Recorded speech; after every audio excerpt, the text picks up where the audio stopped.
Howdy. Welcome to our presentation of navigation by Ryan Manning, Kelsey Newman, Nathaniel Albo, Stuart Steele, and Gatlin Dreyer. Navigation is understood as any act or procedure that will ensure the safety of passengers and crew, vessel, and cargo during a voyage from point of departure to a destination. This safety is greatly determined by good seamanship. And since good seamanship refers to the human factor, it is obvious that the influence of safety on board vessel is largely determined by acts of the seafarers on board. Therefore, the manning of a vessel must be planned very accurately, and because most vessels are manned with multilingual crews, special attention should be paid to the internationally standardized form of maritime communications, both intraship and intraship.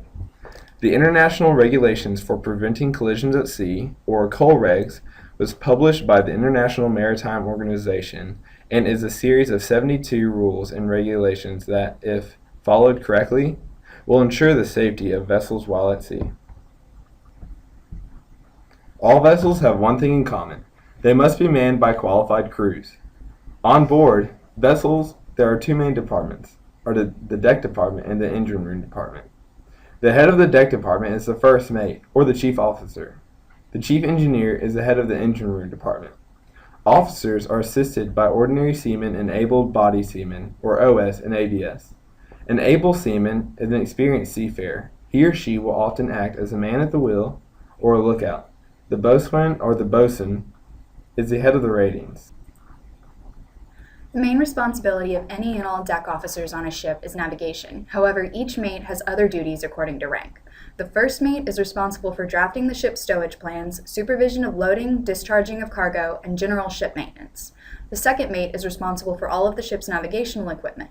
The third mate's responsibility is to act as a safety officer. They are responsible for the maintenance of all of the safety equipment on board. The main duties of the engineering officers department are the upkeep and maneuvering of the main engine and the auxiliary engines. The captain or master is responsible for everything aboard the vessel.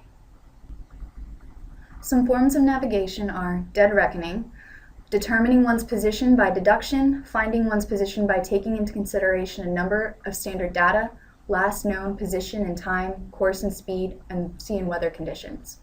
Astronomical navigation is where observations are taken of celestial bodies such as the sun, moon, or the stars with a sextant.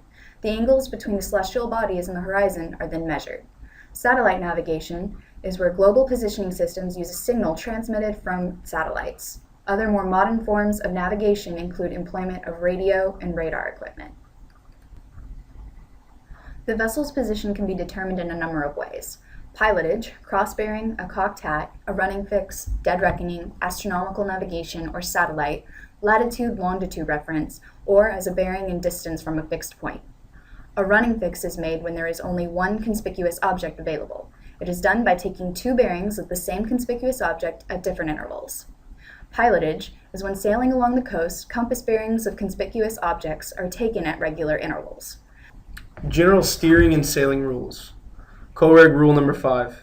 Every vessel while at sea must maintain proper lookout and while on watch must be able to make a full appraisal of the situation and of the risk of collision. COLREG Rule Number 6. Every vessel shall at all times proceed at a safe speed so that she can take proper and effective action to avoid collision and be stopped within a distance appropriate to the prevailing circumstances and conditions. Determining factors when deciding safe speeds. State of visibility, traffic density, maneuverability of the vessel, weather, and draft of the ship. Importance of depth, accuracy, and navigation. The risk of going aground is always imminent for deep draft vessels and very often shallow draft ships as well. The older method of determining depth is by means of taking a hand lead, which would consist of rope tied to a weight. Once the weight reached the bottom, the amount of rope used was measured to calculate the depth. This method is known to be one of the oldest navigational techniques. Today, depth is determined with the aid of an echo sounder that measures signals bounced off the seabed and back to the ship. The distance traveled is then calculated by a computer. In accordance to COLREG Rule Number 23, any power-driven vessel constrained by draft is required to have 3 additional red lights on board in a straight line to signal the fact that they are vessel constrained by draft, limiting the depths they can navigate through. The relationship between weather and navigation, the Beaufort Wind Scale. Beaufort Scale. An international scale of wind force from 0 to 12. Calm air, calm. Wind moving at less than 1 knot, 0 on the Beaufort scale. Light air. Wind moving 1 to 3 knots, 1 on the Beaufort scale. Light breeze. Wind moving 4 to 7 knots, 2 on the Beaufort scale. Gentle breeze.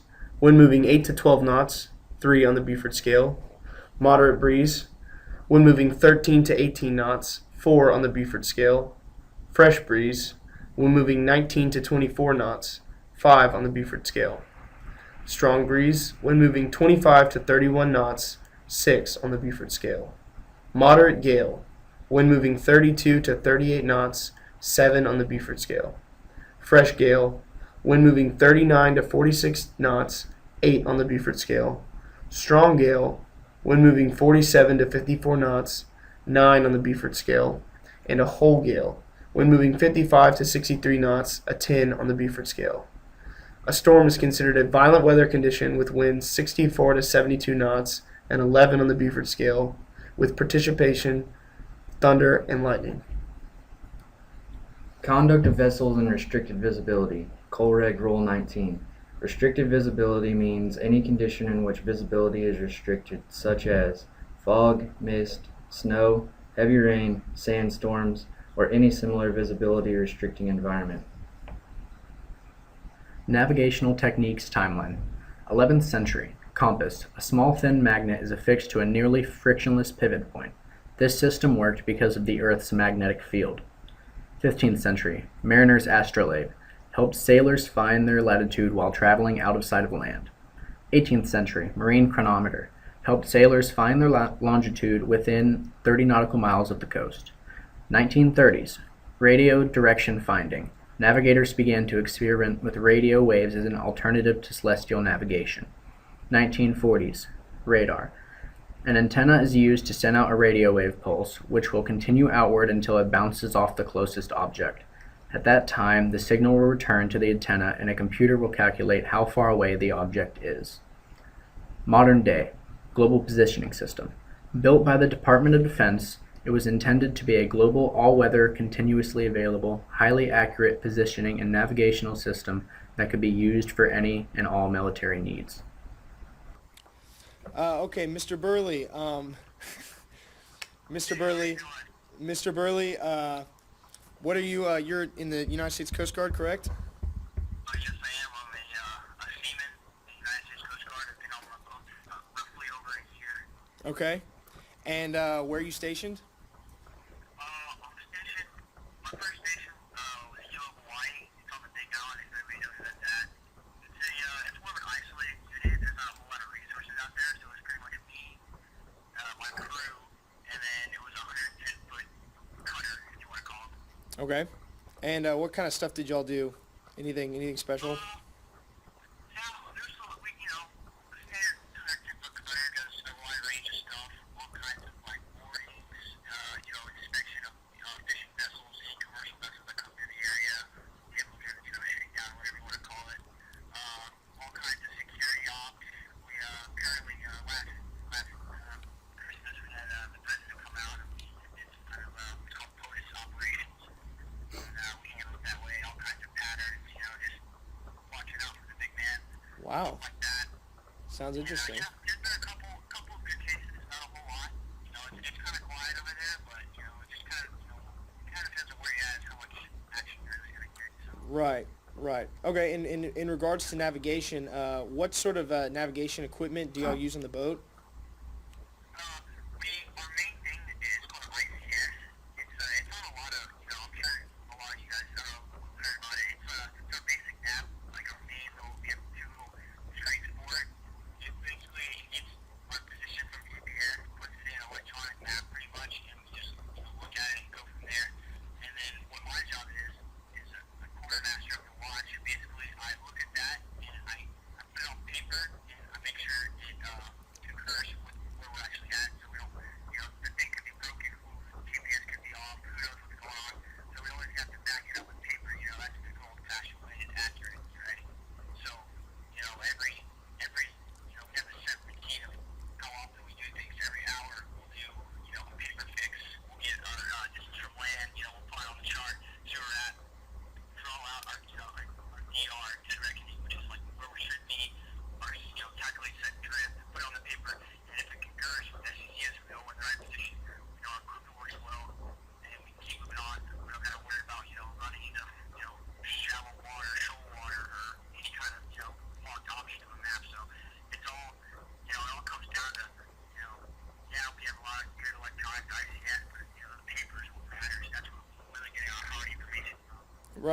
Wow. Okay.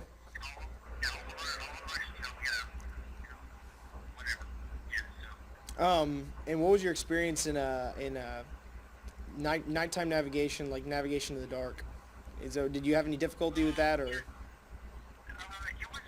kind of, it was a hassle because, of course, you can't see crap if, the whole bridge kind of wide down, so you're sitting there, headlamp, I wasn't going to want to hit my boat, crossing the channel. I was getting pretty seasick, I'm not going to lie, so it was kind of a hassle trying to plot at night, trying to pull out your compass or whatever and do this, but, I think get the process done. It's real basic, it's amazing, what you can do really, how much you rely on. I'm big of a role you play, I'm just I stand around for 4 days to watch it, whatever. But I'm still, I play a decent role in what goes on at night, especially because, the captain's asleep, who's running the boat. Right. I'm backing him up, I'm his little watch, so, we all kind of work together, he's driving, I'm making sure we're going the right way, he's just kind of worried about not missing anything, really. Right. Okay. It's good. Yeah, not only, navigation, all kinds of deck work. I'm sure you know about that. But, yeah, it's a great learning experience, definitely. That- Like that. That's great. Well, thank you very much, Mr. Burley. It was good speaking with you. Thank you. Hey, Mr. Schuschler. Hey, this is Gatlin Dreyer. I'm Chase's buddy. I was calling you to ask you a few questions. Is that all right? Yes, man. Okay, great. I really appreciate you talking to me. This is just going to be I'm just going to ask you 5 or 6 real basic questions for an interview for school, and I'm just going to record it on my phone. Just basically just to get a feel for your job. As a Houston pilot, what exactly does your job entail on a day-to-day basis? Safe navigation of ships on the Houston Ship Channel and stores of voyages. Right, okay. So how large of a role does navigation play in your average workday? It's almost 100%. Okay. Get the ships in and out of one safely. Right, okay. Well, that's what this project's about, so I think I called the right person. Since you've been working in the industry, how has navigation changed? I guess the electronic side of it has grown tremendously. The ships have gotten safer, and I guess as a pilot, that is a big concern for all of us. Yeah, exactly. And what sort of navigation equipment are you using currently? We use everything. We use radar. We use, I guess, AIS through our laptops that we carry on board. We use the AGNIS and Rich Team Management. That's perfect. All right. Well, hey, thank you very much. I really appreciate you taking some time out of your day to talk to me. I do. Thank you. All right. Thank you. See ya. Action to avoid collisions. Colreg Rule 8. Any vessel while at sea is required to deviate course from any vessel restricted in their ability to maneuver. Vessels restricted in their ability to maneuver shall be included vessels engaged in dredging or surveying, vessels engaged in transferring of cargo or persons, vessels engaged in mine clearing operations, or vessels engaged in a towing operation that severely restricts maneuverability. Head-on collision. Colreg Rule 14. Head-on situations. In the event of an imminent head-on collision, 2 power-driven vessels are required to alter their course to the starboard side so that the other ship shall pass on the port side. Cross collision. Colreg Rule 15. When 2 power-driven vessels are crossing so as to involve risk of collision, the vessel which has the other on her starboard side shall keep out of the way and shall, if the circumstances of the case admit, avoid crossing ahead of the other vessel. Distress signals. Colreg Rule 37. Sound. A vessel is required to sound 1 prolonged blast when leaving the dock. 1 short blast means a change of course to starboard side. 2 short blasts means a change of course to port side. 3 short blasts means operation of stern propulsion. 2 prolonged blasts means you intend to overtake a ship on its starboard side. 2 prolonged blasts followed by 2 short blasts means you intend to overtake a ship on its port side. In the event of a collision, if either vessel fails to take action, the vessel in doubt shall give an immediate indication with 5 short and rapid blasts. Lights follow the same pattern as the above sound distress signals.